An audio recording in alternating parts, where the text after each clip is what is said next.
sikap suami ketiga Uswatun Hasanah korban mutilasi terungkap. Menjadi sorotan, gelagat suami Uswatun Hasanah, 30, korban mutilasi yang jasadnya ditemukan dalam koper di Kabupaten Ngawi. Pada Jumat, tanggal 24 Januari tahun 2025, suami Uswatun Hasanah tak tampak saat jenazah istrinya dimakamkan di Desa Sidodadi, Kecamatan Garum, Kabupaten Blitar.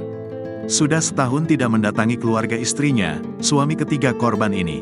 Nur Halim, ayah Uswatun Hasanah mengungkapkan, korban sudah 3 kali menikah dan memiliki 2 anak, usia 10 tahun dan 7 tahun. Nur Halim tidak ingat secara pasti kapan kali pertama korban menikah. Tapi, pernikahan pertama korban dengan pria asal Serengat, Kabupaten Blitar, dilakukan secara resmi. Korban bercerai dengan suami pertama dan dikaruniai 1 anak laki-laki. Lalu, korban menikah lagi dengan pria asal Lumajang, tapi secara siri. Korban dikarunia 1 anak perempuan dari hasil pernikahan kedua. Korban kembali pisah dengan suami kedua. Setelah lama menjanda, korban menikah lagi yang ketiga kalinya dengan pria asal Tulungagung. Pernikahan ketiga korban dengan pria asal Tulungagung juga dilakukan secara siri. Korban belum dikarunia anak di pernikahan ketiga ini. Menurut Nur Halim, pernikahan ketiga korban dengan pria Tulungagung ini belum lama, baru jalan sekitar 3 tahun. Awal nikah, korban dan suami ketiga kalinya ini juga hidup rukun di Blitar. Tapi, setahun terakhir, Nur Halim tidak pernah ketemu dengan suami dari pernikahan ketiga kali korban. Setahunan ini, saya tidak pernah ketemu suami anak saya. Lebaran tahun lalu juga tidak datang ke rumah, kata Nur Halim. Nur Halim juga tidak pernah bertanya kepada korban soal suaminya. Korban sendiri juga tidak pernah cerita kepadanya. Ia mengira suami korban kerja di luar kota dan jarang pulang. Anak saya tidak pernah cerita soal suaminya. Selama ini anak saya juga terlihat baik-baik saja, ujarnya.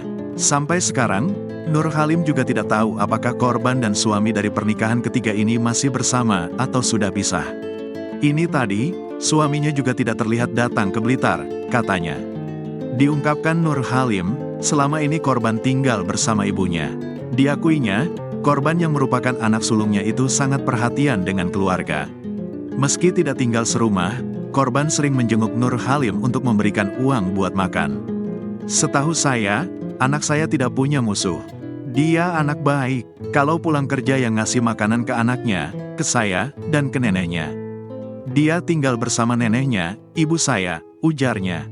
Nur Halim jelas merasa sedih dan kehilangan dengan musibah yang menimpa anaknya. Tapi, Nur Halim terlihat berusaha tegar. Sejak sore, Nur Halim menunggu jenazah anaknya datang di rumah ibu kandung korban yang juga mantan istri Nur Halim di Desa Sidodadi, Kecamatan Garum, Kabupaten Blitar. Nur Halim juga terlihat mengazani jenazah anaknya saat hendak diberangkatkan dari rumah duka ke tempat pemakaman. Nur Halim sudah cerai dengan istrinya dan dikarunia 2 anak, yaitu korban dan adiknya. Anak saya ini 2 bersaudara. Adiknya di Jakarta. Tadi sudah dikabari, tapi belum tahu bisa pulang apa tidak, katanya. Ia juga berharap pelaku dihukum seadil-adilnya, sesuai dengan perbuatan kejamnya. Saya minta bantuan agar pelaku kejahatan terhadap anak saya itu bisa ditangkap. Biar diadili dan dihukum sesuai perbuatannya, tegasnya. Camat Garum, Arinal Huda mengatakan, korban tinggal bersama neneknya. Namun, untuk pemakaman dan sebagainya dilakukan di rumah ibu kandung di Desa Sidodadi. Alhamdulillah, penjemputan jenazah dari Ngawi ke Blitar sekitar 3 jam berjalan lancar tidak ada kendala, katanya. Arinal mendapat informasi korban kerja di luar kota. Tiap seminggu sekali korban pulang ke Blitar. Info yang kami terima, korban bekerja di luar kota, di Tulungagung. Hampir setiap minggu pulang ke Blitar, itu info dari keluarga. Untuk pekerjaannya, kami belum tahu pasti, ujarnya. Dengan musibah ini, Arinal berharap kepada masyarakat untuk waspada dan berhati-hati terhadap warga yang tidak dikenal. Saya juga meminta masyarakat saling rukun antara sesama warga. Jangan sampai ada permasalahan sosial yang menimbulkan hal-hal yang tidak diinginkan, katanya. Korban dikenali dari sidik jari.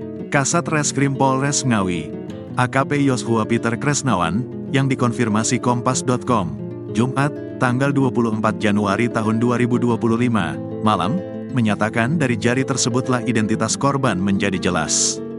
Seperti yang telah diberitakan, mayat tersebut adalah perempuan bernama Uswatun Hasanah.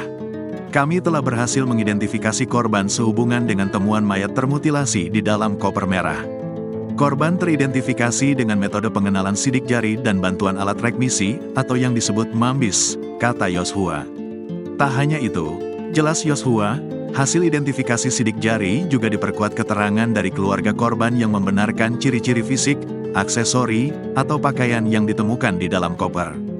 Berdasarkan data tersebut, kami pastikan bahwa identitas termutilasi dengan nama Uswatun Hasanah, tempat tanggal lahir Blitar, tanggal 25 April tahun 1995, dengan jenis kelamin perempuan dan pekerjaannya wira swasta, sambung Yoshua. Kendati demikian, ungkap Yoshua, untuk penyempurnaan pembuktian, polisi tetap menunggu hasil tes DNA yang saat ini sedang dijalankan oleh Bitlab 4 Polda Jatim. Sebelumnya, keluarga memastikan mayat yang ditemukan di dalam koper merah adalah Uswatun Hasanah. Kepastian mayat itu adalah Uswatun Hasanah muncul setelah orang tua angkat korban, Hendy Suprapto dan Ana Yuliani, mendatangi RSUD Dr. Suroto Ngawi, Jumat, pukul 13 waktu Indonesia Barat. Sebelum ditemukan tewas, perempuan itu tinggal bersama Hendy di Kelurahan Bence, Kecamatan Garung, Kabupaten Blitar, Jawa Timur. Setelah saya lihat dari ciri-cirinya, 90% cocok itu adalah anak kami, ujar Hendy. Hendy menyebut ciri yang dihafal dari anak angkatnya itu berupa gelang, sandal, dan indik perut. Ia menambahkan, korban meninggalkan rumah di Blitar sejak Jumat, tanggal 17 Januari tahun 2025. Namun pada hari Senin dan Selasa, korban tidak dapat dihubungi. Sampai sekarang ditelepon tidak bisa, baru tahu tadi malam dapat kabar ini dari pihak kepolisian, imbuhnya. Hendy mengaku tidak menyangka, lantaran anak angkatnya bisa mendapatkan nasib begitu sadis. Ia berharap pelaku dapat segera diamankan. Harapan anggota tubuh cepat ditemukan, pelaku cepat tertangkap, cara pelaku sadis, tidak manusiawi, pungkasnya. Di tempat yang sama Ana Yuliani mengungkapkan, korban meninggalkan dua anak yang berusia 7 dan 10 tahun. Korban sudah lama bercerai dengan suaminya. Terakhir ketemu langsung di Blitar Jumat lalu. Basa-basi biasa, tidak ada firasat. Jumat keluar sendiri naik sepeda motor, ungkapnya. Tidak pernah bawa teman ke rumah kalau pulang. Waktu itu pamit keluar kota tapi tidak disebutkan tujuannya kemana, tuntas Ana yang juga kerabat dekat korban. Seperti diketahui, jasad Uswatun ditemukan dalam koper di Desa Dadapan, Kecamatan Kendala, Kamis, tanggal 23 Januari tahun 2025, pukul 9 waktu Indonesia Barat. Saat ditemukan, jasad wanita dalam koper itu sudah tidak utuh. Bagian kepala jasad ini sudah tidak, sementara kaki kiri terpotong sampai pangkal paha dan kaki kanan terpotong sampai lutut. Kasat Reskrim Polres Ngawi AKP Joshua Peter Krisnawan mengungkapkan, temuan jasad wanita dalam koper ini berawal dari seorang warga yang hendak membuang sampah di dekat lokasi. Warga ini menemukan koper yang berbau menyengat. Dia lalu memanggil saudaranya untuk mengangkat koper tersebut dari parit ke daratan. Kemudian dibuka tidak sampai penuh, dan tercium bau menyengat hingga akhirnya dilaporkan ke Polres Ngawi.